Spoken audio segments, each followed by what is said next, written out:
उनको बहुत special knowledge जो है वो मिलने वाली है। तो मैं विशेष तौर पे आग्रह करना चाहूंगा हमारे सभी उन साथियों से जो YouTube पे हमारे इस जूम को रिकॉर्ड करते हैं। जो साथी आज इसमें नहीं आ पाए हैं उनको YouTube का लिंक मिल जाएगा, ताकि वो सेशन को, रिकॉर्ड सेशन को सुन सकें। और जैसा कि साथियों आपने सुना कि हमारा सेशन जो है वो बहुत ही उम्दा तरीके से होता है, बहुत ही नॉलेज फुल होता है, और पर डे हम कुछ ना कुछ ऐसा चाहते हैं कि आपको इस लेयर वन ब्लॉकचेन टेक्नोलॉजी की वो गहराई से, वो एक डिटेल से जानकारी मिले, ताकि इस मास्टर स्ट्रोक टेक्नोसॉफ्ट एकेडमी से आप निरंतर उस टेक्नोलॉजी के बारे में स्टेप बाय स्टेप संपूर्ण ज्ञान लेकर के अपने आप को अग्रसर करें, अपने आप को आगे बढ़ाएं, और यह नॉलेज आपको हमेशा इस फाइनेंशियल फ्रीडम की यात्रा में आपको आगे बढ़ाते रहे। तो साथियों, जैसा कि मैंने आपको बताया कि यहाँ पे हम एक ऐसा इनोवेशन करने जा रहे हैं, ऐसा एक वृक्ष का रोपण करने जा रहे हैं जिसका प्रतिफल जो है हमारे आने वाली पीढ़ियां लेंगी। क्योंकि चाहे बिटकॉइन हो, इथेरियम हो, सोलाना हो, बीएनबी हो, हम सभी में चूके हैं। हमें किसी ने ज्ञान नहीं दिया, हमें किसी ने उसके बारे में बताया नहीं कि हम किस कदर उसमें वैलिडेटर बन करके इस लेयर वन ब्लॉकचेन टेक्नोलॉजी के पार्टनर बन सकते हैं, जो कि हमारी लाइफ को निरंतर चेंज करेगा। और आज जो लोग उस टेक्नोलॉजी को आज से विगत 5 साल, 10 साल, 15 साल पहले जिन्होंने इस टेक्नोलॉजी को समझा, जाना, परखा और इसमें आगे बढ़े, वो आज फाइनेंशियल फ्रीडम है दोस्तों।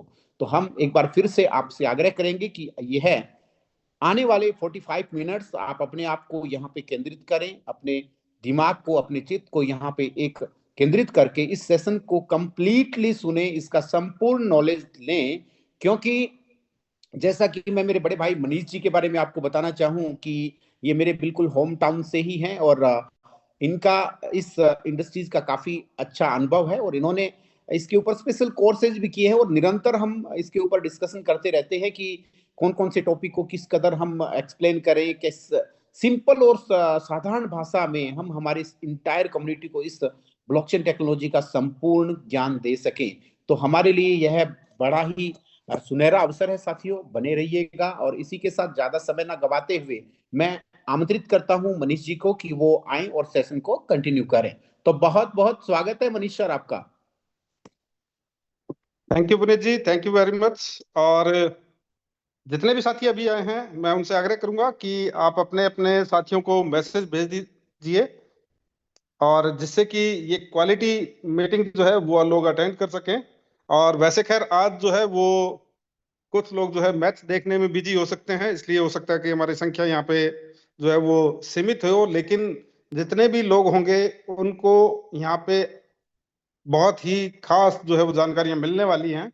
और ये हमारा सेशन जो है वो स्पेशल रहने वाला है, इसलिए जितने भी लोग हैं एक बार मैं फिर से रिमाइंड उनको करवा देता हूँ कि अपने अपने साथियों को एक बार फिर से रिमाइंडर मैसेज आप अभी भी डाल सकते हैं। और हमारा जो एक तरीके से मेन स्ट्रीम जो प्रेजेंटेशन रहेगा वो लगभग 9:10 से रहेगा। उससे पहले कुछ इंट्रोडक्टरी बातचीत हम करने वाले हैं, कुछ जो है चीजें मैंने प्रिपेयर की हैं आप लोगों के लिए, और वो सभी चीजें हम आज आप लोगों के साथ में साझा करने वाले हैं। तो पुनीत जी से मैं चाहूंगा कि ये सेशन जो है वो अगर रिकॉर्डिंग भी जो लोग सुनना चाहें, आज अगर मिस कर देते हैं तो कल जो है इसको जी मनीष जी, इसका रिकॉर्ड में आपको भी सुन रिकॉर्डेड सकते हैं। सेशन मिल जाएगा, आप कंटिन्यू करें। और हमारी इंटायर कम्युनिटी में यह मैसेज, यह जूम सेशन है वो कंटिन्यू रहेगा। जो साथी आज अवेलेबल है उनको तो यह संपूर्ण नॉलेज मिलेगा ही मिलेगा, लेकिन जो आज किसी कारणवश नहीं आ पाए हैं उन तक भी ये मैसेज पहुंचेगा। तो आप टेंशन ना लें, फिक्र ना करें, और सेशन को कंटिन्यू करें। Okay, thank you once again Puneet ji. और साथियों, myself Manish Beniwal from Shri Ganganagar Rajasthan.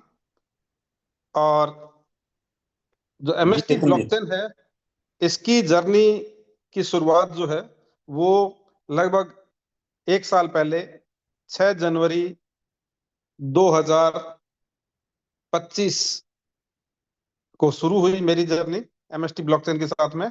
और मैं सबसे पहले जो है वो थैंक यू कहना चाहूंगा, धन्यवाद ज्ञापित करना चाहूंगा मेरे साथी, सहयोगी, सीनियर दोस्त मिस्टर चंदन दास जी का, जिनकी बदौलत ये बेहतरीन प्लेटफॉर्म जो है वो मेरी जिंदगी में आया। और मैं प्रकृति को भी धन्यवाद करूंगा कि उसने जो है मुझ तक ये बेहतरीन प्लेटफॉर्म पहुंचाने में योगदान दिया। क्योंकि साथियों, मीटिंग की शुरुआत में करता हूं कि gratitude gratitude is the best attitude. हमें हमेशा जो भी चीजें हमें मिली हैं जिंदगी में, उसके लिए थैंकफुल होना बहुत ज्यादा जरूरी है। थैंकफुलनेस जो है, ग्रेटिट्यूड का भाव, धन्यवाद का भाव जो है, वो हमेशा हमारे साथ में होना चाहिए।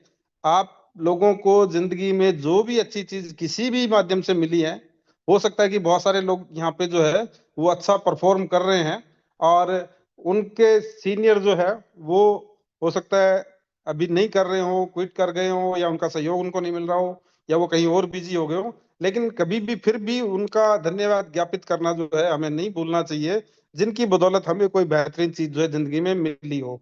तो कहते हैं कि जो हम बोते हैं वही काटते हैं, या प्रकृति हमें जो है कुछ देती नहीं है, प्रकृति हमें सिर्फ लौटाती है।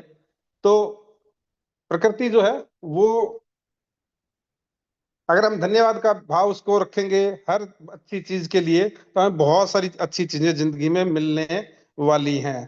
तो नो डाउट जो है, एमएसटी ब्लॉकचेन जब 6 जनवरी को मुझे मिला, तो मैं एक खास बात आपको बताता हूँ, और पर्सनली ये फीलिंग मैं आपके साथ में शेयर करता हूँ कि 5 जनवरी को मेरा जन्मदिन था, और मेरे बड़े भाई साहब जो है वो कुछ एस्ट्रोलॉजी का काम भी करते हैं, ज्ञान रखते हैं। उन्होंने कोरोना काल में जो है इस चीज में काफी गहन अध्ययन किया। उन्होंने मुझे जो है वो 5 जनवरी को, जब उनके साथ में कुछ बातचीत हो रही थी, तो उन्होंने बताया कि अभी आज तेरा जन्मदिन है, और ये जो साल है इसमें बहुत कुछ जो है वो अच्छा तेरे लिए आने वाला है, और उसकी शुरुआत जस्ट अभी से ही जो है वो होने जा रही है। और उस दिन तक मुझे जो है एमएसटी ब्लॉकचेन के बारे में बिल्कुल भी अता पता नहीं था, और ऐसा कोई आभास भी नहीं था कि क्या ऐसी चीज जो है वो आ सकती है जो जिंदगी में एक बड़ा परिवर्तन ला सकती है। लेकिन नेक्स्ट डे ही आसाम से, बहुत सुदूर राज्य है, मैं बिल्कुल पश्चिम में हूँ भारत के, और बिल्कुल पूर्व के राज्य आसाम से जो है वो मेरे बहुत पुराने मित्र जो है वो चंदन दास जी का मेरे पास में मैसेज आता है। 2-2:30 बजे के आसपास उनका कॉल आता है, और एमएसटी ब्लॉकचेन के बारे में उन्होंने मुझसे जो है कुछ जानकारियां साझा की। एमएसटी ब्लॉकचेन की जो भी जानकारियां उन्होंने मुझे साझा की, उसमें से कुछ जानकारियां मुझे इतनी क्लिक की कि मैं तुरंत जो है इसके ऊपर अध्ययन के लिए बैठ गया। ऑनलाइन मैंने बहुत सारी रिसर्च की, डीप जो है उसको पूरी तरीके से खंगाला, और अपनी जो कसौटियां इतने सालों के एक्सपीरियंस के आधार पे जो मेरी तैयार हुई हैं, उनके ऊपर पूरा खरा जो है एमएसटी ब्लॉकचेन को मैंने पाया। और लगभग 4:30 बजे, यानी कि 2.5 घंटे बाद में लगभग जो है मैंने इस ब्लॉकचेन का पहला फ्रैक्शन परचेज करके और एमएसटी ब्लॉकचेन के अंदर अपनी पार्टनरशिप सुनिश्चित की, और इस जर्नी की शुरुआत की। और साथियों, पिछले 1 साल के दौरान जो मेरी जर्नी रही है एमएसटी ब्लॉकचेन के साथ में, वो बहुत ही अभूतपूर्व रही है। बड़े अमेजिंग रिजल्ट मिले मुझे, जैसे भाई साहब ने कहा था।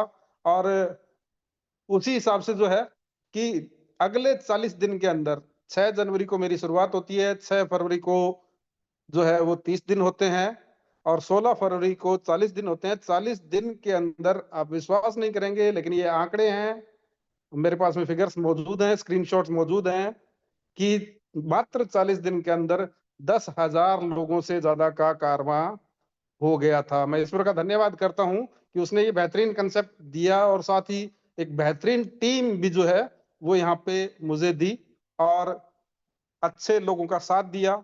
मेरे जितने भी साथी हैं यहाँ पे एमएसटी ब्लॉकचेन के अंदर, मैं उनका भी धन्यवाद ज्ञापित करता हूँ, क्योंकि हमारे जो आसपास के लोग होते हैं वो भी हमें जो है वो आगे बढ़ाने में बहुत बड़ा सहयोग करते हैं। तो जितने भी हमारे एमएसटी ब्लॉकचेन के जितने भी लीडर्स हैं और जिनकी भी बातों से, जिनको सुन के, जिनके किसी भी वक्तव्य से हमें एक मोटिवेशन मिला हो, काम करने का जज्बा मिला हो, उन सब के प्रति भी हमें धन्यवाद ज्ञापित करना चाहिए। और इसी तरीके की जो मीटिंग्स मैंने अटेंड करनी शुरू की और जो हमारे कंपनी के दूसरे सीनियर लीडर्स हैं उनसे भी जो है वो प्रेरणा मिली और ये कारवां जो है और बढ़ता चला गया निरंतर, और एक अच्छा मुकाम इस प्लेटफॉर्म के अंदर जो है वो हासिल किया। और जब भी हमें कोई अच्छी चीज मिलती है उसको हम जो है अपने परिचितों के साथ में, अपने दोस्तों के साथ में, अपने रिश्तेदारों के साथ में, अपने जानने पहचानने वालों के साथ में शेयर करते हैं। और शेयरिंग जो है वो बहुत जरूरी चीज होती है। अगर कोई अच्छी चीज हमें मिले तो बांटने से जो है वो चीजें कम नहीं होती, बांटने से चीजें जो है वो बढ़ती है। भले ही धन हो, मान हो, सम्मान हो या ज्ञान हो, वो बढ़ता ही है। तो इसीलिए मैं भी यहाँ पे संकोच नहीं करता।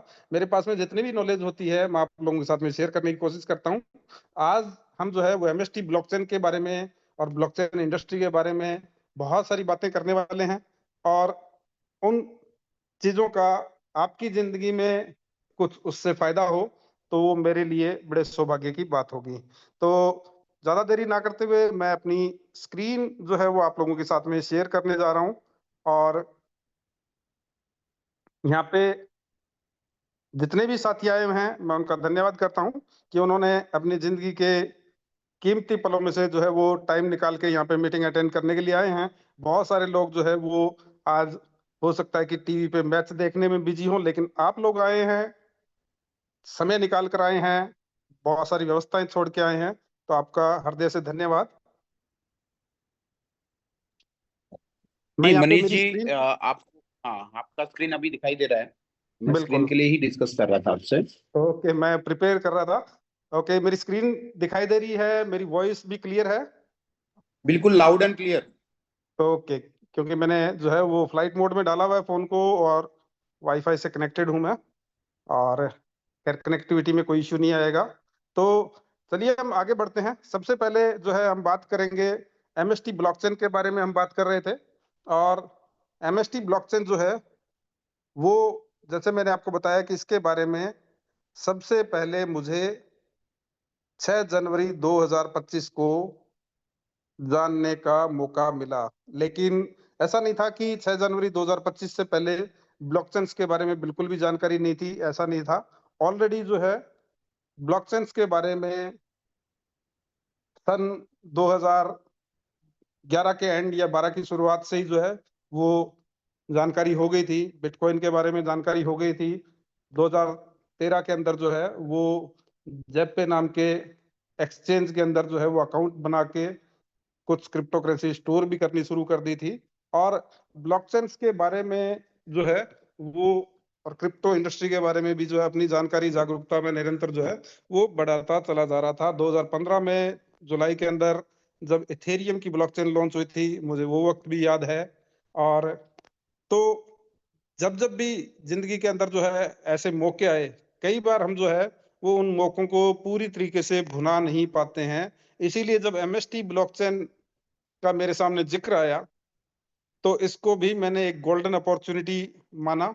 और क्योंकि आज तक जितनी भी दुनिया के अंदर जो ब्लॉकचेन्स बनी है उनके अंदर कभी भी भारतीय लोगों को या आम भारतीयों को जो है वैलिडेटर बनने का मौका कभी नहीं मिला है। और एमएसटी ब्लॉकचेन का जो वैलिडेशन प्रोग्राम था तो वही मुझे सबसे ज्यादा जो है क्लिक किया।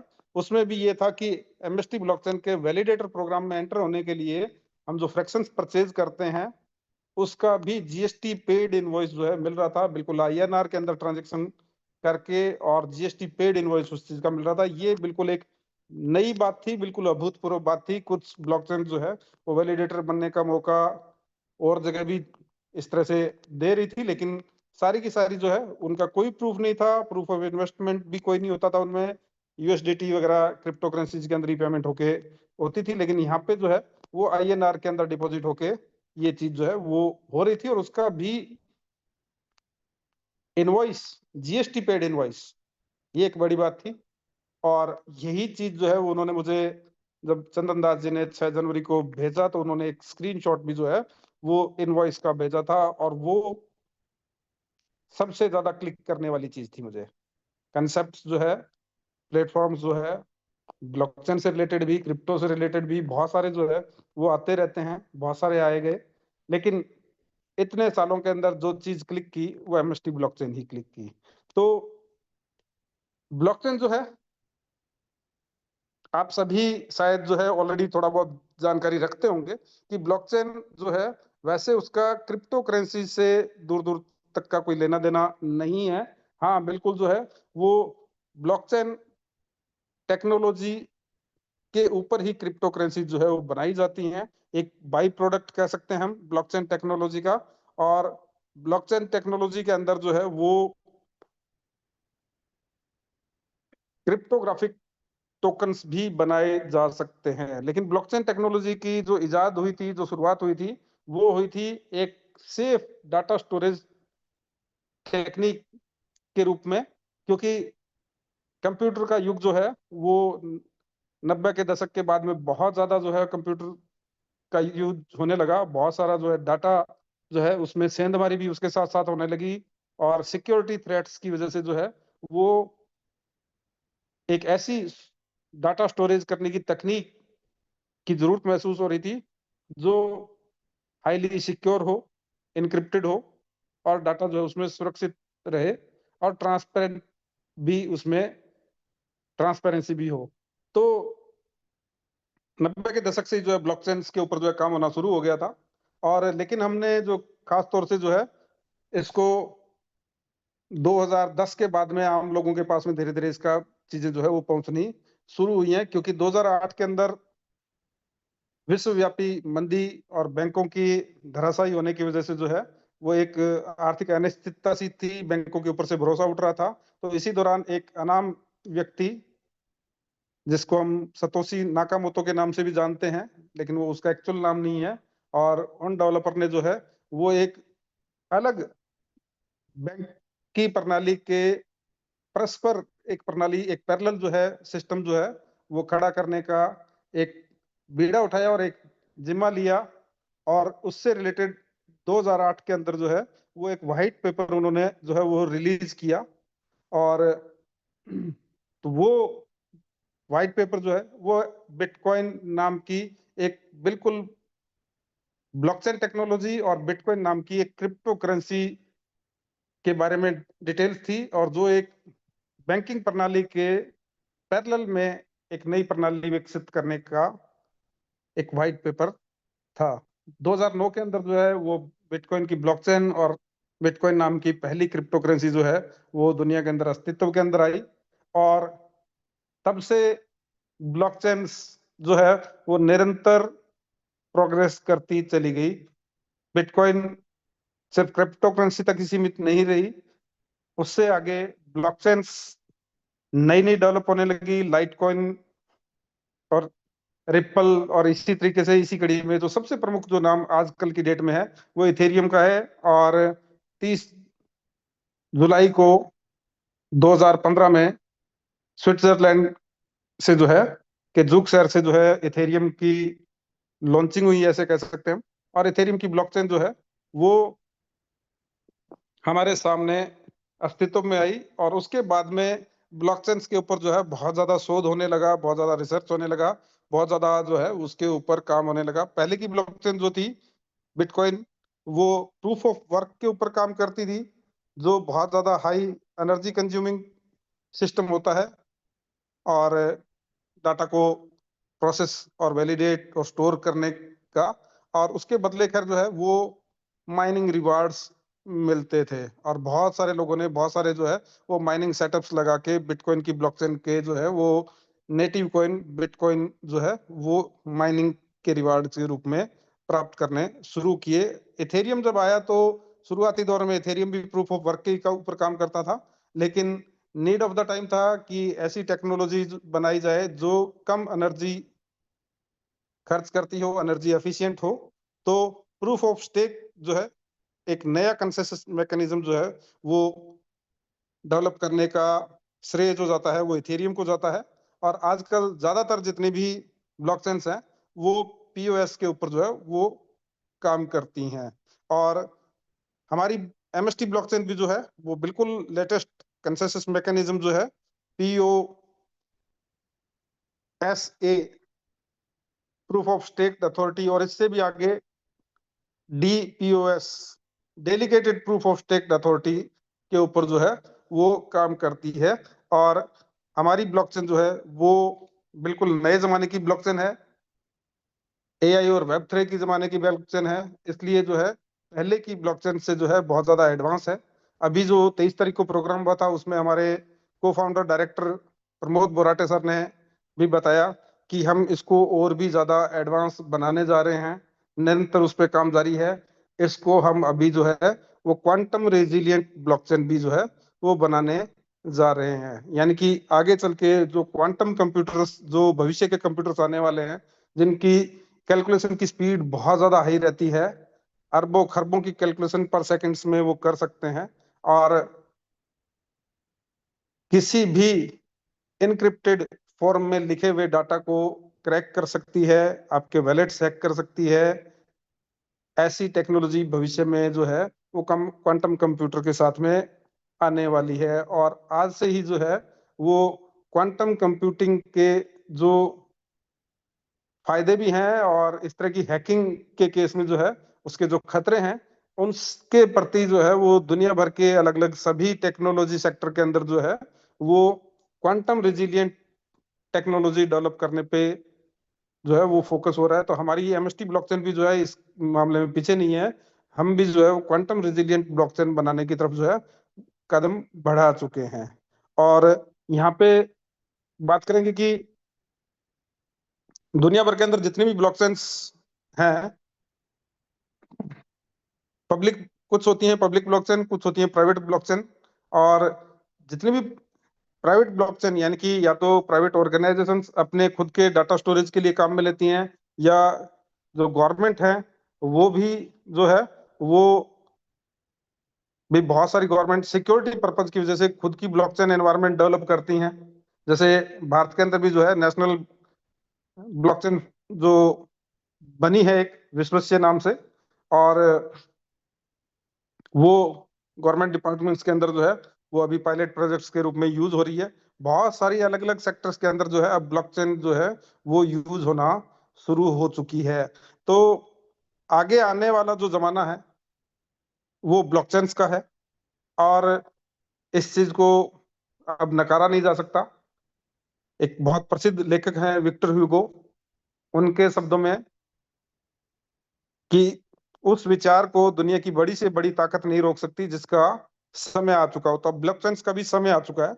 और अगर इस चीज को हम जांचना चाहें तो हम जो है आज टेक्नोलॉजी का जैसे जमाना है, एआई का जमाना है, अभी दिल्ली के अंदर जो है एआई ग्लोबल एआई समिट अभी खत्म हुई है, और एआई जो है वो हमारी जिंदगियों के अंदर अब जो है वो कदम रख चुकी है। तो यहाँ पे हो सकता है कि जितने भी लोग हों शायद किसी ना किसी रूप में थोड़ा बहुत जो एआई का यूज करना जानते हो, चैट जीपीटी, ग्रॉक, जेमिनाई, इसके अलावा बहुत सारे जो है वो एआई टूल्स हैं। और आप जिस भी एआई टूल का इस्तेमाल कर सकते हो उससे भी ये चीजें पूछ सकते हो। यहाँ पे मैं जो चीजें बता रहा हूँ वो आपको थर्ड पार्टी के रूप में जो है वो एआई टूल्स के माध्यम से हम जो है उसको भी एनालाइज जो है वो कर सकते हैं। तो क्या आगे ब्लॉकचेन का टाइम आ रहा है, और फिर हम बात करेंगे कि क्या हम इस चीज से जो आने वाला समय है ब्लॉकचेन टेक्नोलॉजी का उससे हम कैसे फायदा उठा सकते हैं। तो ऊपर मैंने जो है वो ये ग्रॉक जो है एलन मस्क की कंपनी का डेवलप किया हुआ जो है एआई टूल है। और इसमें मैंने ऊपर क्वेश्चन पूछा है क्या आगे आने वाला समय ब्लॉकचेन टेक्नोलॉजी का है, तो जवाब है हाँ, आगे आने वाला समय ब्लॉकचेन टेक्नोलॉजी का बहुत बड़ा है। लेकिन ये केवल ब्लॉकचेन का समय कहना थोड़ा ओवर सिंप्लीफाइड होगा। 2026 में और आने वाले 5-10 सालों में ब्लॉकचेन मुख्य धारा की तकनीक बन रही है, खास तौर से finance, supply chain, digital identity, institutional systems में। 2026 में जो है वो क्या क्या होने जा रहा है ब्लॉकचेन टेक्नोलॉजी के अंदर, वर्तमान ट्रेंड के आधार के ऊपर अगर बात करें तो इंस्टीट्यूशनल अडॉप्शन जो है, यानी कि अलग अलग जितने भी इंस्टीट्यूशंस हैं, जो बड़े बैंक हैं, बड़े फंड्स हैं, कंपनियां हैं, अब ब्लॉकचेन को सिर्फ प्रयोग ही नहीं कर रही बल्कि असली प्रोडक्शन में भी इस्तेमाल कर रही है। यानी कि जैसे स्पॉट बिटकॉइन ईटीएफ के बाद में अब टोकनाइज्ड असेट्स जैसे आरडब्ल्यूए, हमारे जो फाउंडर ने भी जो 23 तारीख की मीटिंग थी उसमें भी रियल वर्ल्ड एसेट्स के टोकनाइजेशन के ऊपर बात की थी, और हमारी एमएसटी ब्लॉकचेन भी आरडब्ल्यूए सेक्टर के अंदर भी जो है जाने वाली है। और यहाँ पे भी लिखा है कि रियल वर्ल्ड एसेट्स का भी बूम है, जैसे बॉन्ड्स, रियल एस्टेट, स्टॉक्स को जो है ब्लॉकचेन पर लाना, टोकनाइजेशन मेन स्ट्रीम हो रही है। 2025 में आरडब्ल्यूए का वैल्यू कई गुना बढ़ेगा और बढ़ा, और 2026 में ये और ज्यादा जो है एक्सीलरेट होगा, यानी और ज्यादा तेजी से बढ़ेगा। डीटीसीसी जैसी संस्थाएं जो है वो टोकेनाइज सिक्योरिटी को सपोर्ट कर रही हैं। यहाँ पे हमारे सेबी भी जो है वो प्रॉपर्टी फ्रैक्शंस जैसी वीडीए असेट्स भी जो है लेके आने की प्लानिंग कर रही हैं। स्टेबल कॉइन्स भी जो है वो भी बहुत ज्यादा बढ़ने वाले हैं, और स्टेबल कॉइन्स भी जो है वो ब्लॉकचेन के ऊपर ही बनते हैं। स्टेबल कॉइन्स जो है ब्लॉकचेन के ऊपर ही डिप्लॉय होते हैं। तो स्टेबल कॉइन्स जो है यूएसडीटी, यूएसडीसी का मार्केट भी जो है वो 500 बिलियन तक पहुंच सकता है, और ये क्रॉस बॉर्डर पेमेंट्स और डेली ट्रांजैक्शन में इस्तेमाल होते हैं। हमारी एमएसटी ब्लॉकचेन ने भी यूएसडीसी पैक्ड जो है वो स्टेबल कॉइन यूएसडीसीई के नाम से जो है हमारी ब्लॉकचेन के ऊपर भी आ चुका है, और उसको भी आप जो है वो हमारे ब्रिज की वैलेट को डाउनलोड करके वहां पे देख सकते हैं, होल्ड कर सकते हैं, स्टिक कर सकते हैं। तो यहाँ पे आगे बात करें कि नीचे जो है वो डीफाई, डिसेंट्रलाइज फाइनेंस का भी एवोल्यूशन जो है वो आगे आने वाले सालों के अंदर जो है बढ़ने वाला है। मार्केट ग्रोथ की बात करें तो ग्रैंड व्यू रिसर्च जो है वो बता रही है कि ब्लॉकचेन मार्केट जो है 2025 से 2030 तक जो है 90% जो है वो यहाँ पे ग्रोथ करने वाला है। और इसके अंदर जो है वो, अब हम बात करें कि भारत के अंदर स्थिति, भारत में भी जो है ब्लॉकचेन का भविष्य बहुत ब्राइट दिख रहा है। सरकार जो है मेक इन इंडिया ब्लॉकचेन के ऊपर ग्लोबल लेवल पर प्रमोट कर रही है। अनुमान है कि 2026 तक भारत के अंदर जो है डिफरेंट इंस्टीट्यूशंस के अंदर जो है ब्लॉकचेन का अडॉप्शन जो है वो 46% तक पहुंच सकता है। यानी कि बैंकों में, दूसरे इंस्टीट्यूशंस में, हर जगह जो है ब्लॉकचेन का यूज आपको जो है ज्यादा से ज्यादा 2026 के अंदर जो है वो बढ़ता हुआ दिखने वाला है। 2026 के अंत तक जो है ये बहुत बड़े स्केल पे 50% सेक्टर्स में आपको जो है ये चीजें जो है वो नजर आने वाली है।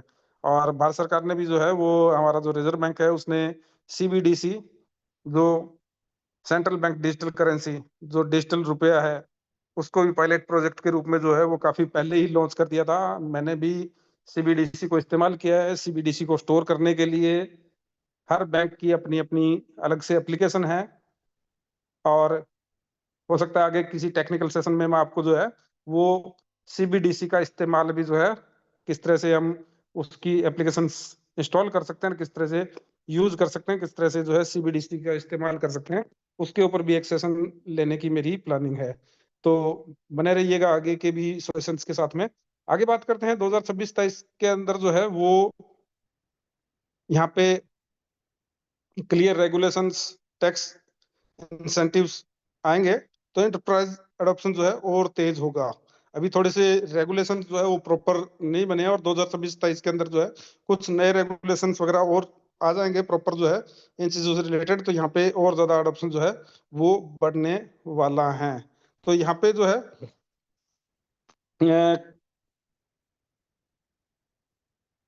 बात करें, यानी कि कुल मिला के बात ये है संक्षेप में कि आगे आने वाला जो है वो दशक जो है वो ब्लॉकचेन्स का है।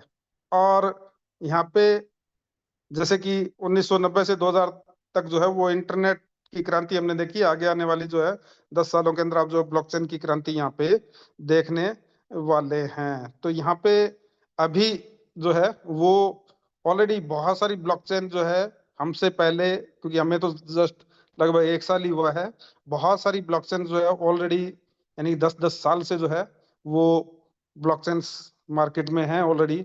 और तो यहाँ पे मैंने अगला सवाल पूछा कि भारत में कौन कौन सी ब्लॉकचेन जो है वो प्रमुख है, और इसके अंदर भी इसने जो है वो काफी सारी चीजें दी हैं। विश्वस्य, जैसे मैंने बताया था कि जो मिनिस्ट्री ऑफ इलेक्ट्रॉनिक्स और आईटी द्वारा विकसित जो नेशनल ब्लॉकचेन फ्रेमवर्क के तहत जो है विश्वस्य को डेवलप किया गया है, और जो एक परमिशन ब्लॉकचेन है। तो ये जो है वो land record, certificate, supply chain आदि के लिए जो है इस्तेमाल हो सकता है। और अभी जो है ये भी जो है वो सीडेक द्वारा जो पायलट प्रोजेक्ट के रूप में कई राज्यों के अंदर जो है इसका यूज होना भी शुरू हो गया है। भारत सरकार जो है वो सीबीडीसी के लिए भी जो है वो ब्लॉकचेन का इस्तेमाल कर रही है। ब्लॉकचेन आधारित ही है, क्योंकि वो डिजिटल के साथ में एक तरीके की क्रिप्टो करेंसी ही है, लेकिन वो स्टेबल करेंसी ही है, उसका प्राइस घटता बढ़ता नहीं है। सीबीडीसी हम जो है वो इस मामले में स्टोर ना करें कि उसका प्राइस जो है वो बढ़ेगा, उस तरह की क्रिप्टो करेंसी नहीं है, वो स्टेबल कोई नहीं है। और 1 रुपए की वैल्यू सीबीडीसी की वाले 1 रुपए की वैल्यू 1 रुपए ही होती है। और यहाँ पे जो है सीबीडीसी से रिलेटेड भी हमारी जो ब्लॉकचेन या हमारा मैनेजमेंट भी जो है वो सीबीडीसी को आम लोगों तक जो है पहुंचाने के अंदर बहुत बड़ा योगदान देने जा रहा है। 17-18 मार्च के आसपास जो है वो बॉम्बे के ट्रेड सेंटर के अंदर जो है वो एक इसके ऊपर इंडिया ब्लॉकचेन फोरम जो है वो इसके ऊपर एक मीटिंग कर रहा है। और उसके अंदर हमारे मैनेजमेंट से भी जो है प्रमोद बोराटे सर और डिफरेंट जो है मैनेजमेंट के व्यक्ति जो है उसमें पार्टिसिपेट करने जा रहे हैं। तो सीबीडीसी के एडॉप्शन के अंदर भी हमारी ब्लॉकचेन का और हमारे मैनेजमेंट का जो है अहम रोल यहाँ पे रहने वाला है, क्योंकि हमारे जो वन ऑफ एडवाइजरी बोर्ड के अंदर मिस्टर जो प्रसन्ना लोहार हैं, वो सीबीडीसी का जो आरबीआई का प्रोजेक्ट, पायलट प्रोजेक्ट जो शुरू हुआ था, उसकी भी जो है वो बोर्ड मेंबर थे।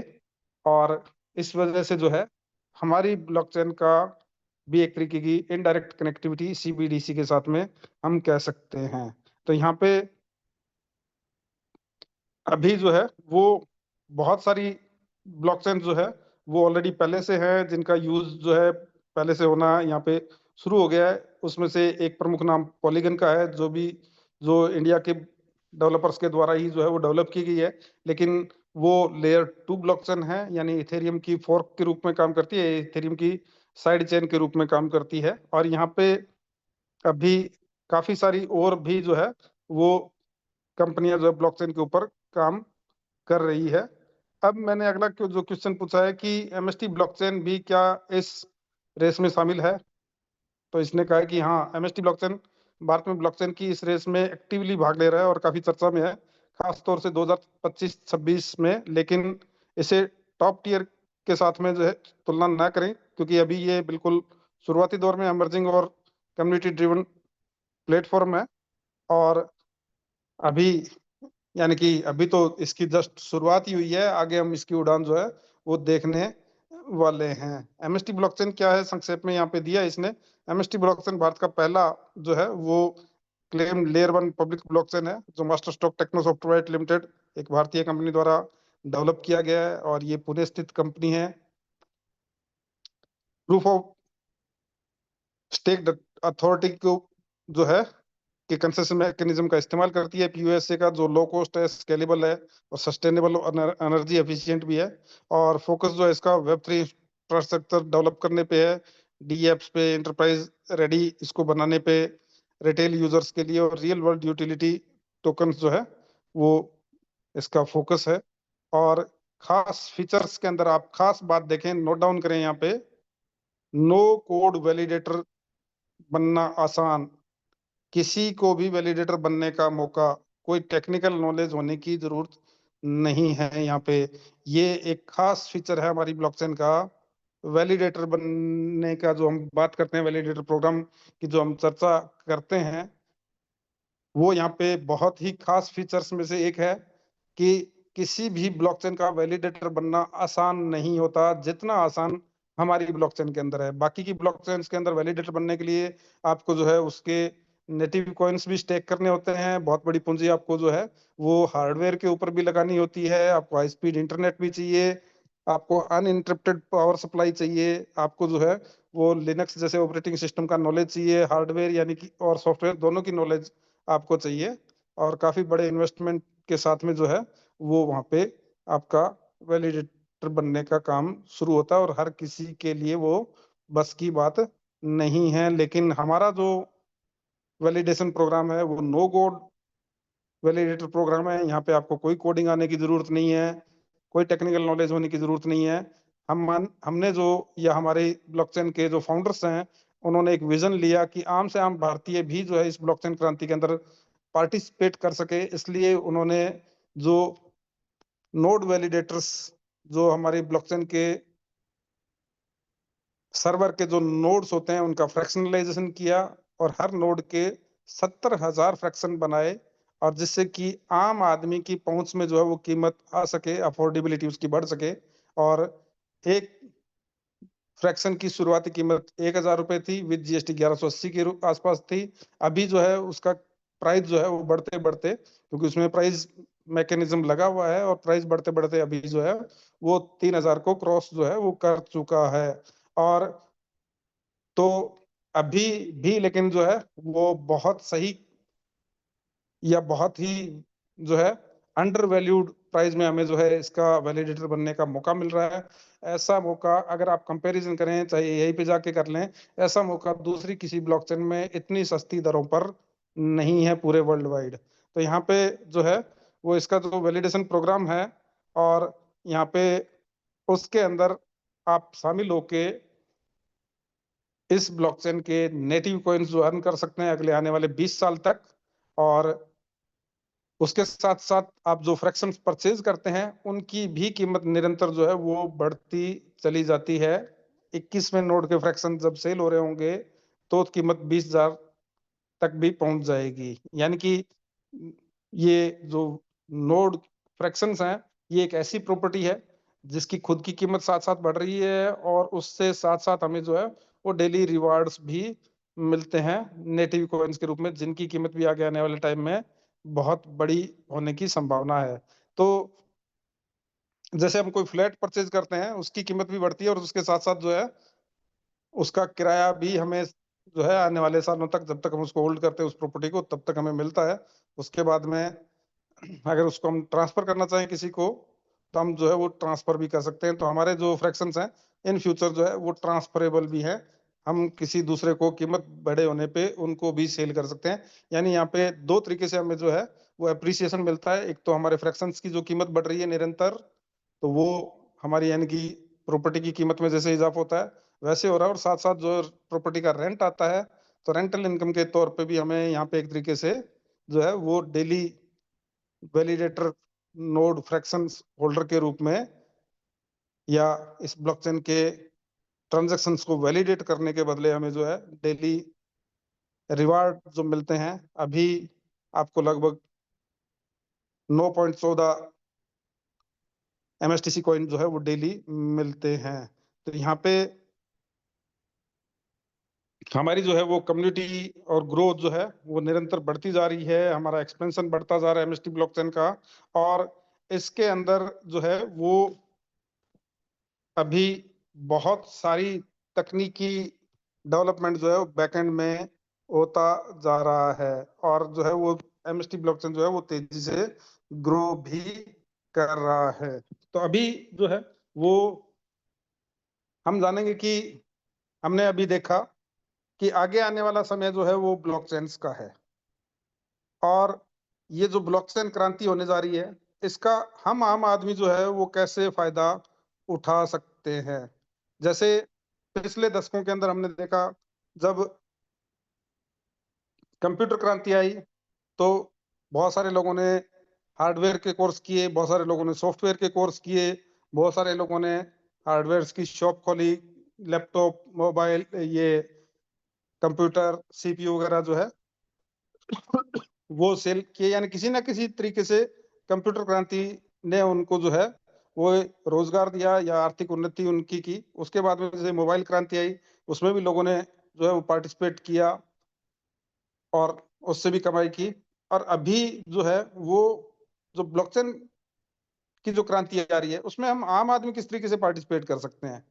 बाकी तो कहीं कोई मौका जो है हमें नजर नहीं आता, लेकिन हमारी एमएसटी ब्लॉकचेन के अंदर जरूर जो है आप लोग जो है आम आदमी जो है अपनी भागीदारी सुनिश्चित कर सकता है इसके वैलिडेटर प्रोग्राम के अंदर शामिल होके। तो हमारा जो वैलिडेटर प्रोग्राम क्या है कि हमारी ब्लॉकचेन जो है वो एक पब्लिक ब्लॉकचेन है, और यहाँ पे पब्लिक की भागीदारी भी, पब्लिक ब्लॉकचेन तो उनको भी कहते हैं जिनके ऊपर कोई भी व्यक्ति अपना स्मार्ट कॉन्ट्रैक्ट डिप्लॉय कर सकता है, जो उसकी ट्रांजैक्शन ओपनली देख सकता है, उन सभी को जो है वो पब्लिक ब्लॉकचेन कहते हैं। लेकिन सही मायने में जो है आम पब्लिक वाली ब्लॉकचेन जो है वो एमएसटी ब्लॉकचेन को हम कह सकते हैं, क्योंकि यहाँ पे वैलिडेटर बनने का मौका भी जो है वो आम पब्लिक के पास में है। तो यहाँ पे जैसे मैंने आपको बताया कि हर ब्लॉकचेन जो है उसके डाटा को स्टोर करने के लिए, उसकी ट्रांजैक्शन स्पीड को बढ़ाने के लिए, उसकी ट्रांजैक्शंस को वैलिडेट करने के लिए, पीछे लेजर मैनेजमेंट करने के लिए कुछ सर्वर्स काम करते हैं, और उन सर्वर के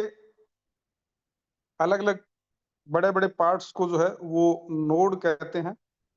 और वो नोड जो है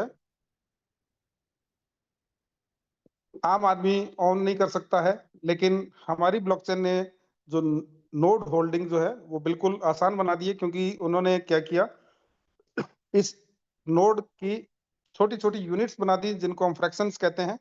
और जैसे मैंने अभी बताया था कि लगभग शुरुआती दौर में एक नोड की कीमत जो है वो 7 करोड़ रुपए थी, और 7 करोड़ रुपए आम आदमी की पहुंच से बाहर है। इसलिए इसके लगभग 70,000 फ्रैक्शंस हर नोड के किए गए, और जिससे कि शुरुआती कीमत जो है इसकी 1,000 रुपये निकल के आ गई। और 1,000 प्लस जीएसटी यानी कि 180 रुपये, 18% जीएसटी के साथ में 1,180 रुपये शुरुआती कीमत थी। हर फ्रैक्शंस की सेल के बाद में मैकेनिज्म इसमें लगा हुआ है, क्योंकि समय के साथ में जो है वो चीजों की कीमतें बढ़ती हैं, टेक्नोलॉजी की कीमत बढ़ती है, हार्डवेयर की कीमत बढ़ती है, मैनेज करने की कीमत बढ़ती है, मेंटेनेंस की कीमत बढ़ती है, हर चीज की कीमत बढ़ती है। तो इसको जो है वो ध्यान में रखते हुए यहाँ पे जो वैलिडेटर जो फ्रैक्शंस है उनकी कीमत बढ़ने का भी एक जो है वो नॉर्मल मैकेनिज्म जो है वो कंपनी ने उसमें डे वन से बनाया हुआ था। और हर फ्रैक्शन की सेल के बाद में जो है अगले फ्रैक्शन की कीमत कुछ पैसे में बढ़ जाती है, और इस तरह से ये कीमत बढ़ते बढ़ते आज जो है वो 3,000 रुपए को क्रॉस कर चुकी है। तो अभी भी खैर जो है वो कोई बहुत ज्यादा देर नहीं हुई है, और अभी भी एक वाजिब कीमत में हमें, और बहुत ही कम कीमत में हमें एक ब्लॉकचेन टेक्नोलॉजी का जो है वैलिडेटर बनने का मौका मिल रहा है। ये आप अपनी पॉकेट जो अलाउ करती है उसके हिसाब से यहाँ पे फ्रैक्शन परचेज कर सकते हैं। एक फ्रैक्शन परचेज करें, 100 फ्रैक्शन परचेज करें, 1,000 फ्रैक्शन परचेज करें, चीजों को, टेक्नोलॉजी को, अपॉर्चुनिटी को समझते हुए और अपनी समझ के अनुसार और अपनी पॉकेट के अनुसार जो है आप यहाँ पे फ्रैक्शंस होल्ड कर सकते हैं। उसके बाद में हम बात करें कि यहाँ पे आप जो भी फ्रैक्शंस खरीदते हैं उसके बदले आपको किस तरीके से फायदा होता है। यहाँ पे पहला फायदा कि फ्रैक्शंस की जो कीमत बढ़ रही है उसका फायदा। जैसे आप कोई प्रॉपर्टी लेते हैं, कोई प्लॉट लेते हैं, कोई फ्लैट लेते हैं, उसकी कीमत निरंतर बढ़ती है। आप उसको जब रीसेल करते हैं तो आपको प्राइस एप्रिसिएशन मिलता है। यहाँ पे तो क्लियर मैकेनिज्म है कि कीमत निरंतर बढ़ती है, डेली बढ़ती है, आज और कल, सुबह और शाम में भी फर्क आपको मिलता है।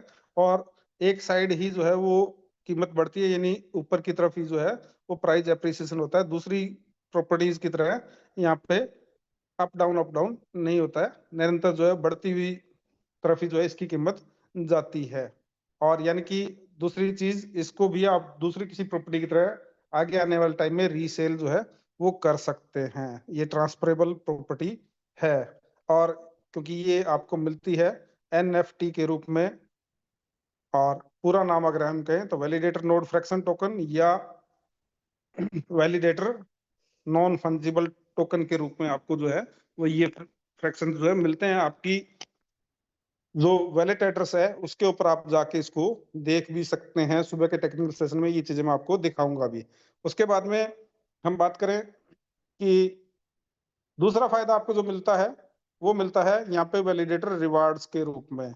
वैलिडेटर रिवार्ड जो है वो हम जो भी फ्रैक्शन परचेज करते हैं उसके पीछे हमें जो है वो डेली इस ब्लॉकचेन के नेटिव कॉइन जो हैं, और इस ब्लॉकचेन का नेटिव कॉइन जो है वो है MSTC। हर पब्लिक ब्लॉकचेन का एक नेटिव कॉइन होता है जो उसकी गैस फीस के अंदर यूटिलाइज होता है। तो हमारा नेटिव कॉइन जो है MSTC है, और ये MSTC आपको डेली रिवार्ड के रूप में मिलते हैं एज ए वैलिडेटर। इनको मिलने का मैकेनिज्म क्या है कि हमारी ब्लॉकचेन के अंदर डेली जो है वो 57,60,000 MSTC रिलीज होते हैं। उनको चाहे मिंट कह लो, माइन कह लो, या रिलीज होना कह लो। टोटल 840 करोड़ जो है वो MSTC जो है वो टोटल सप्लाई है। और यहाँ पे उसमें से हर ब्लॉक के साथ में हर 3 सेकंड में हमारी ब्लॉकचेन के अंदर हर 3 सेकंड में एक ब्लॉक बनता है, और हर ब्लॉक के साथ में 200 MSTC कॉइन जो है वो मिंट होते हैं, रिलीज होते हैं। इसी तरीके से 1 मिनट के अंदर ये घटना जो है 20 बार होती है, तो 1 मिनट में लगभग 4,000 कॉइन जो है वो रिलीज होते हैं।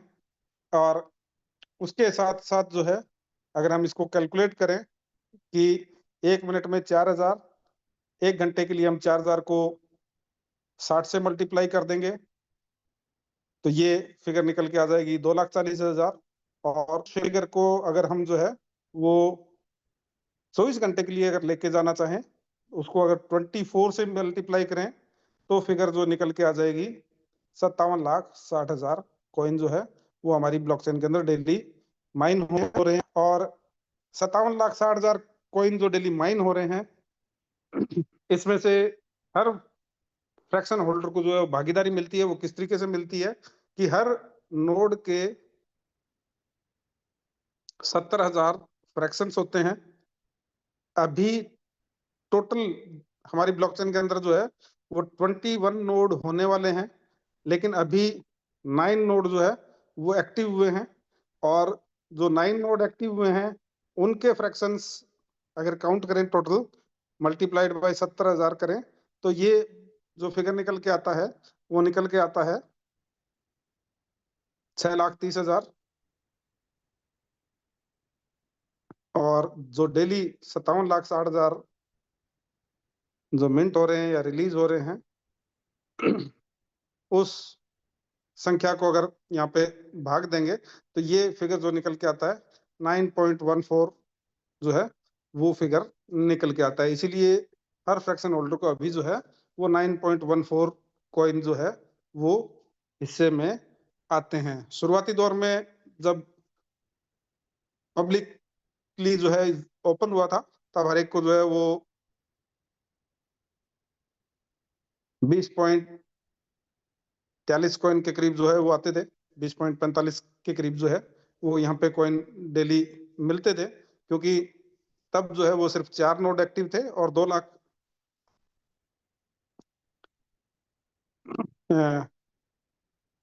उसमें 2,80,000 जो है टोटल नंबर ऑफ फ्रैक्शंस थे। तो 57,60,000 को 2,80,000 से अगर डिवाइड करें तो 20.4 के समथिंग जो है वो फिगर निकल के आती है। तो जैसे जैसे यानी कि यहाँ पे एक चीज इसमें ये निकल के आ रही है कि जैसे जैसे यहाँ पे फ्रैक्शंस या नोड्स की संख्या, एक्टिव होने की संख्या बढ़ रही है, वैसे वैसे धीरे धीरे हमें जो है वो कॉइन कम मिलने शुरू होते हैं। अभी 9वां नोड चल रहा है, 10वां नोड जैसे एक्टिव होगा ये संख्या जो है 8 पॉइंट समथिंग के आसपास जो है वो आ जाएगी। इसीलिए जो है फ्रैक्शन जिसने भी खरीदने हो इस ब्लॉकचेन टेक्नोलॉजी, इस क्रांति के अंदर जो है पार्टिसिपेट करना हो टाइमली, तो अभी उस चीज को जो है वो करने का सही मौका है। क्योंकि कीमत फ्रैक्शन की जो है वो निरंतर बढ़ रही है और मिलने वाले कॉइन्स की संख्या जो है वो निरंतर घट रही है। तो बिल्कुल राइट टाइम है इन फ्रैक्शंस को परचेज करने का। फ्रैक्शंस को परचेज करने का हमें जो है वो रिवार्ड मिलने हैं वो 2044 तक मिलने हैं। हर 2 साल में यहाँ पे हाल्विंग भी होनी है, जैसे बिटकॉइन की हाल्विंग 4 साल बाद में होती है, यहाँ पे हमारी 2 साल बाद में हाल्विंग होती है। और तो यानी कि जब भी हाल्विंग होगी, कॉइन्स के रिलीज होने की संख्या जो है वो कम होती चली जाएगी। अभी 57,60,000 हो रहे हैं। 2026 के अंदर जो है, नवंबर के अंदर इसकी पहली हाल्विंग होनी है, यानी कि उसके बाद में पर ब्लॉक जो है वो 100 कॉइन माइन होंगे, मिंट होंगे। और टोटल जो है वो लगभग डेली 28 लाख के आसपास इसकी संख्या जो है वो आ जाएगी, डेली माइन होने वाले कॉइन्स की संख्या। और हमें मिलने वाले कॉइन्स की संख्या भी, जिस दिन हाल्विंग होगी उस दिन जितने भी आ रहे होंगे, अगर 8 आ रहे होंगे तो 4 हो जाएंगे, 4 आ रहे होंगे तो 2 हो जाएंगे, क्योंकि पीछे रिलीज होना ही जो है वो हाफ हो जाएगा। तो इस तरीके से जो है वो अभी बिल्कुल राइट टाइम है वैलिडेशन प्रोग्राम के अंदर शामिल होने का। अब बात करें कि यहाँ पे सिर्फ यही मौका नहीं है हमारे पास में। अगर हम इसके बारे में माउथ पब्लिसिटी करते हैं, आगे भी हम लोगों को बताते हैं, अपने नियर डियर्स को इस अपॉर्चुनिटी के बारे में बताते हैं, तो इसके फ्रेंचाइजी मॉड्यूल के अंदर आपको आईएनआर के अंदर भी इनकम लेने का मौका है। बिल्कुल व्हाइट मनी टीडीएस डिडक्शन होके एक नंबर में वो इनकम आती है। हमारे यहाँ पे बहुत सारे सीनियर साथी 1 करोड़ से ज्यादा की इनकम जो है वो फ्रेंचाइजी मॉडल के अंदर जो है वो ले चुके हैं। और उस फ्रेंचाइजी मॉडल के ऊपर भी जो हम कुछ मिनट की चर्चा करेंगे, जिसके अंदर आप पार्टिसिपेट करके बहुत बड़ी यहाँ से अर्निंग जो है वो ले सकते हैं। उसके साथ साथ जो है इन फ्रैक्शन की सेल के साथ में टारगेट बेस्ड जो है वो आपको कुछ रिवार्ड में मिलते हैं। जैसे अभी एक कॉन्टेस्ट चल रहा है हमारा वियतनाम का, और उस कॉन्टेस्ट की जितने भी लोग हैं, शायद सबको, क्योंकि पूरे महीने से जो है उस कॉन्टेस्ट की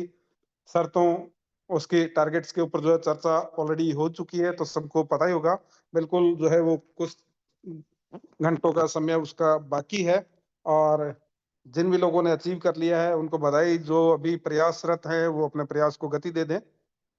अब जो है वो कुछ हम यहाँ पे इसकी जो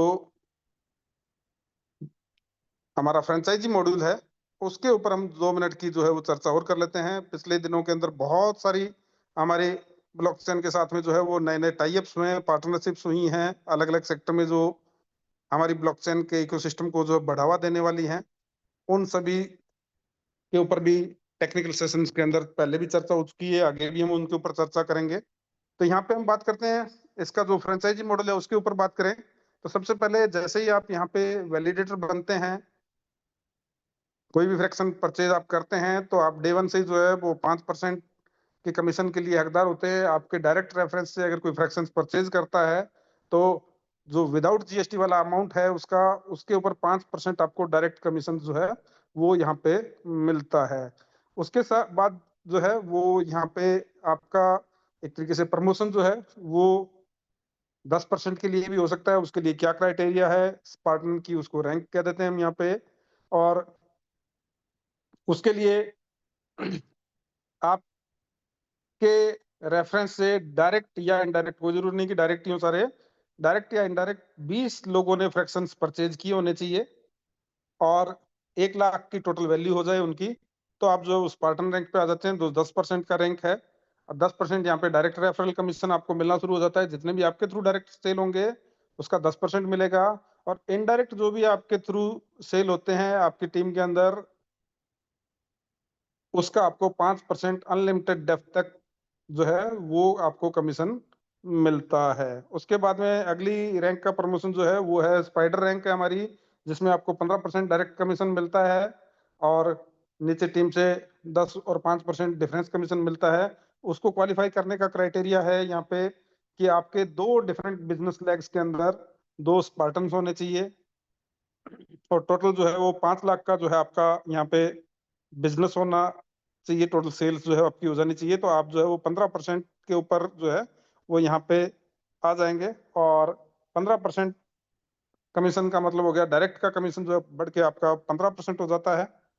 और इनडायरेक्टली आपके नीचे दो जो स्पार्टन बने हैं वो अब 10% पे आ चुके हैं, तो उनके नीचे जितनी भी डायरेक्ट इनडायरेक्ट आपकी सेल आ रही है उनके थ्रू, उनकी टीम से, उसका आपको 5% डिफरेंस मिलता है। और जो बिजनेस लैग अभी आपकी स्पार्टन रैंक पे नहीं है, यानी जो अभी वैलिडेटर्स ही हैं, उनके नीचे से इनडायरेक्टली कोई भी सेल्स आती है आपकी, तो उसका आपको 10% यहाँ पे डिफरेंस कमीशन जो है मिलता है। उसके अगला जो रैंक है वो अवेंजर्स का है, 20% का ये रैंक है, और 20% डायरेक्ट कमीशन आपका हो जाता है। इसके लिए क्वालिफाइंग क्राइटेरिया है कि आपके टीम में 2 आपके जो है वो स्पाइडर्स होने चाहिए, अलग अलग 2 बिजनेस लाइन में, और टोटल बिजनेस आपका 15 लाख से ज्यादा का हो, तो आप जो है वो अवेंजर्स रैंक के ऊपर आ जाते हैं। 20% डायरेक्ट कमीशन हो जाता है। जो 2 लोग स्पाइडर हैं, उनके नीचे से अनलिमिटेड डेप्थ तक आपको 5% का डिफरेंस आता है। जो आपकी बिजनेस लेग्स अभी स्पाइड स्पार्टन रैंक पर हैं, उनके नीचे से आपको जो है 10% का अनलिमिटेड डेप्थ तक जो है वो कमीशन आता है। और जो अभी आपके वैलिडेटर्स ही हैं, जो बिजनेस लाइक कुछ ऐसी भी हो सकती हैं आपकी जो अभी वैलिडेटर ही हैं, तो उनके नीचे से आपको इनडायरेक्ट जो भी बिजनेस आ रहा है उसका 15% कमीशन आपको आने लग जाता है। इसके बाद में जो है वो हमारे कंपनी टर्नओवर के 2 क्लब्स आ जाते हैं। पहला क्लब है वॉरियर क्लब, जिसके अंदर कंपनी जो है पूरे टर्नओवर का 1% निकालती है, और वॉरियर क्लब अचीवर्स को जो है इक्वली डिस्ट्रीब्यूट करती है। मंथ में एक बार ये हमें जो है वो कमीशन मिलता है। और जो ये ऊपर के जो हमने कमीशन की बात की, ये वीकली हमें जो है Monday to Monday automatically transfer हो जाता है। कोई यहाँ पे विड्रॉल लगाने की जरूरत नहीं पड़ती, आप सिर्फ अपनी बैंक डिटेल सबमिट करते हैं और मंडे को ऑटोमेटिकली ये ट्रांसफर आपका हो जाता है। अगर 500 रुपए से ऊपर आपका अगर कमीशन है तो पहले मंडे को मंथ के ट्रांसफर हो जाएगा। 1000 रुपए से ऊपर का है तो हर मंडे को आपको ट्रांसफर होता रहता है। यहाँ पे उसके बाद में जो है बात करें हमारे कंपनी टर्नओवर क्लब्स की बात जहाँ पे हम कर रहे थे, तो वॉरियर क्लब बनने के लिए आपको चाहिए 2 अवेंजर्स, 2 डिफरेंट बिजनेस लाइन से। और इसके लिए आपको जो है वो 40 लाख का टोटल जो है बिजनेस चाहिए। तो आप कंपनी के 1% टर्नओवर रॉयल्टी क्लब के अंदर शामिल हो जाते हैं। यहाँ पे लगभग आपको जो है वो 5 लाख का बिजनेस जो है वो मेंटेन करना होगा। फ्रेश बिजनेस आपका आना चाहिए।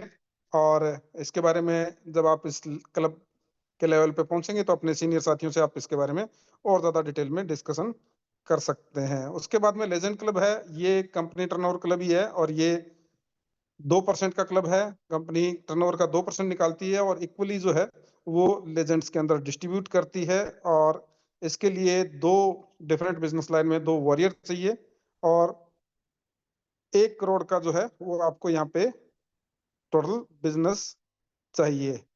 और ये भी आपको सिर्फ एक बार करना है, और ये निरंतर आप जो है लेजेंड क्लब के अंदर पार्टिसिपेट करते हैं। 15 लाख का लगभग बिजनेस मेंटेन करना होता है, और आप यहाँ पे वॉरियर क्लब के साथ लेजेंड क्लब का कमीशन भी पाते हैं। तो ये हमारी जो है वो यहाँ पे फ्रेंचाइजी मॉड्यूल का हमने डिस्कशन किया। और आज का सेशन जो है उसका समय बहुत चला है, तो मैं अपनी वाणी को यहीं विराम देता हूँ। मैं इनवाइट करना चाहूंगा मेरे साथी पुनीत शर्मा सर को कि वो मीटिंग को एंड की तरफ लेके जाएं। Over to you Puneet sir, अगर जी अवेलेबल हैं पुनीत थैंक जी। यू मनीष जी। और जैसा कि साथियों आज का सेशन आपने सुना, आज के सेशन में बहुत अच्छी इंफॉर्मेशन हमारे को इस लेयर वन ब्लॉकचेन टेक्नोलॉजी की मिली। और मैं अभी आमंत्रित करना चाहूंगा पंकज त्रिपाठी जी को कि वो सेशन में आए और इसको क्लोजिंग की ओर लेके चलें। पंकज जी, अगर आप मेरी आवाज सुन पा रहे हैं तो सेशन को कंटिन्यू करें और सेशन को क्लोज की ओर लेके जाएं।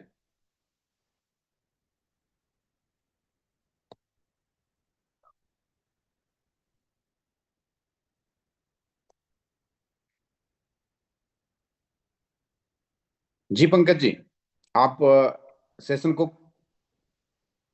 विराम की ओर अ, लेके चलें। जी पंकज मनीष जी जी, के कुछ पास कहना में चाहते हैं आप? पंकज जी के पास में थोड़ा सा नेटवर्क इशू रहता है जनरली, ओके तो ओके। हो सकता है वो बातचीत करने में शायद सक्षम ना हो। जी जी। ओके तो मनीष जी। आपसे और जाकर कि साथियों, जैसा कि इवनिंग सेशन में हमने सारी चीजें जानी, और आज का सेशन जैसा कि मनीष जी ने बड़ी भली भांति और टेक्निकल रूप से हमारे को इस चीज के बारे में, लेयर वन ब्लॉकचेन टेक्नोलॉजी के बारे में संपूर्ण ज्ञान दिया। साथियों, मिलते हैं मॉर्निंग सेशन में सुबह 8 बजे। तब तक के लिए मैं इस जूम को यहीं विराम की घोषणा करता हूं। जय हिंद।